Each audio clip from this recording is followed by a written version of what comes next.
Avec la série Loki qui est disponible sur Disney+, et produite par Marvel, je me suis demandé comment va devenir le personnage. Je m'explique.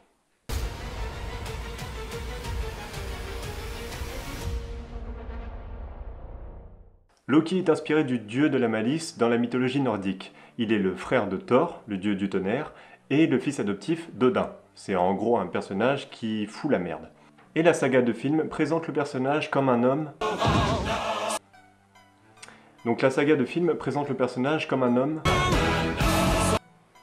Elle le présente comme un loser.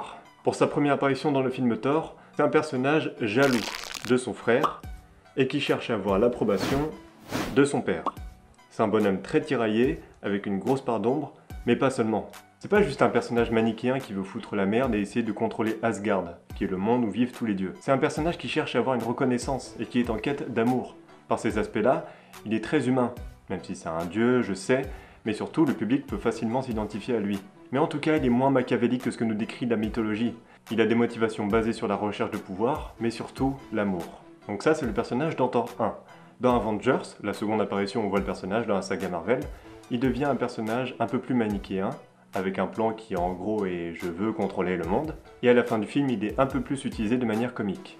Dans Thor 2, sa troisième apparition donc, il cherche encore une fois à avoir ce contrôle de pouvoir et encore une recherche d'amour. Et dans Thor Ragnarok, le 3 donc, il passe son temps à se chamailler avec son frère. Il fait encore et toujours des entourloupes, parce que c'est Loki, le dieu de la malice. Et puis il arrive à racheter le pardon de Thor à la fin du film. Mais ça c'est avant de se faire éclater par Thanos dans Avengers Infinity War. Mais en fait il n'est pas vraiment mort, parce qu'avec le retour dans le temps des Avengers, dans le film Avengers Endgame, le dernier de la saga des films Avengers, les personnages reviennent à l'époque du premier film, le personnage il est donc toujours en vie, et il arrive à s'échapper de leur emprise, et ainsi voit le jour la série sortie mercredi dernier qui retrace les nouvelles péripéties du personnage, mais avec donc la mentalité du premier film Avengers.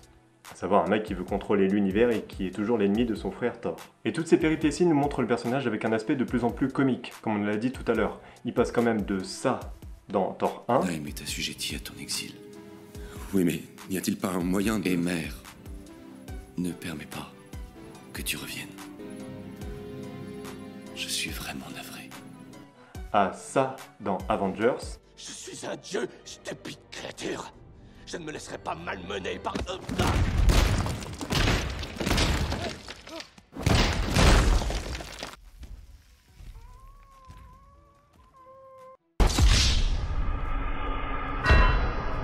À ça dans Thor Ragnarok. Surprise. Aïe. C'est un personnage qui est devenu le loser de l'espace. Il est arrogant, il passe son temps à rappeler que c'est un dieu, mais il passe aussi son temps à se faire rabaisser par son entourage et des situations qui l'entourent. Et le fait qu'il passe son temps à échouer, et donc de présenter le personnage comme un gros loser, rend surtout Loki comme quelqu'un de très comique, voire grotesque. Pourquoi ? Wow, c'est pas ouf comme transition ça. Plusieurs aspects de la personnalité de Loki sont la responsabilité de ses échecs qui sont constants. Il est le frère de l'ombre. Thor est censé prendre la place centrale en devenant le roi d'Asgard, pendant que lui, il doit rester à ses côtés, en retrait ou même derrière lui. Il n'accepte pas sa place et cherche constamment à essayer de trouver ce qu'il veut. En plus de ça, c'est un personnage qui est souvent moqué ou rabaissé. Il essaye alors d'imposer la place qu'il voudrait avoir, et pour ça, il a alors tendance à rabaisser les plus faibles pour se sentir plus grand. C'est aussi un personnage qui n'a jamais assumé qui il était, à savoir le fils d'un géant de glace. Il a alors tué son véritable père et a même cherché à détruire son royaume. Et à cause de tous ces aspects, Loki a alors embrassé le rôle d'antagoniste en s'efforçant à le devenir. C'est entre autres la raison pour laquelle il a cherché à s'emparer de la Terre dans Avengers, avec un plan aussi bateau que je veux gouverner le monde avec mon armée d'aliens. Venant du dieu de la malice, c'est quand même bizarre d'avoir un plan aussi bateau que ça. Et donc, il passe son temps à trahir son entourage, à causer la mort de ses proches, parce qu'il a décidé de s'enfoncer dans la simplicité en devenant le méchant de l'histoire, et non pas essayer de s'affranchir de cette place qui lui a été collée et que lui passe son temps à alimenter avec toutes ses actions. Tout ce cycle est la raison pour laquelle le personnage y passe son temps à se louper, à échouer, et à être un gros loser. Il cherche à devenir quelqu'un qu'il n'est pas, et donc il parvient pas à le devenir.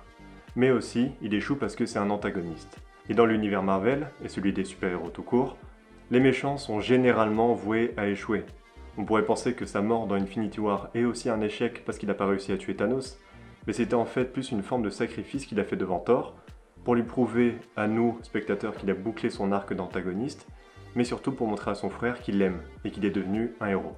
Du coup, on peut se demander avec la série comment va évoluer le personnage. Son premier arc narratif a déjà été clos avec sa mort dans Infinity War, et dans ce cas-là, on peut se dire que tout ce qu'on a vu jusque-là va être renouvelé, parce que le but aussi de créer une série, c'est de donner un nouvel arc narratif au personnage. On va pas simplement refaire ce qu'on a déjà vu avant.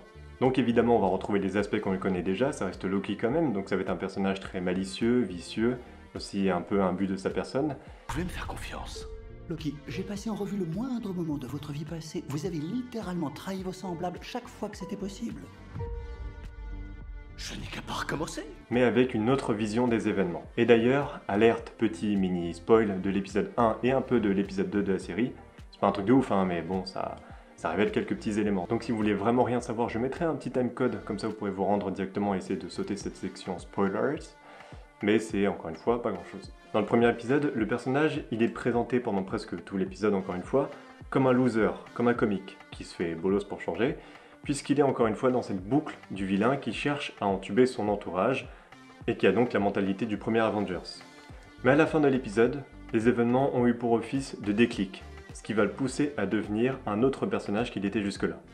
Et ce déclic, il vient surtout quand il se rend compte de la place des événements qu'il a vécus, de ses motivations jusque-là, qui au final ont une place très minime dans l'univers et même dans l'échelle du temps. Et quand on regarde la fin de l'épisode, le personnage il s'est réactualisé, et il a évolué.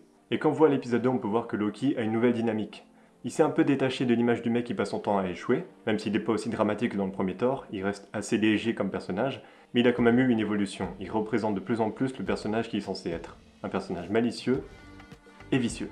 Aussi, le fait que la série se concentre totalement sur lui va nous développer encore plus le personnage et va lui mettre parfois dans des situations qui sont très propices pour nous montrer tout son potentiel, et non pas dans des situations où il a un second rôle comme dans la saga du film. Mais en plus de ça, le scénariste et producteur exécutif de la série a parlé du format de la série qui va permettre de présenter encore plus les pouvoirs du personnage. Donc tous ces aspects-là vont vraiment nous montrer tout le potentiel de Loki. Tout ça va permettre de redonner les lettres de noblesse au personnage en le mettant sur un piédestal avec le fait d'avoir une série centrée sur lui. Pas juste quelques minutes d'apparition pour se faire éclater. En bref, au vu de comment s'agence la série, on devrait avoir un nouveau Loki, et surtout, au sommet de sa forme. Oh yeah! Si cette vidéo vous a plu, n'hésitez pas à laisser comme d'habitude un petit j'aime, un petit abonnement, un petit commentaire, comme ça va aider le référencement. Et puis, on se dit à la semaine prochaine, dimanche prochain, pour une nouvelle vidéo. C'est ciao! Clap!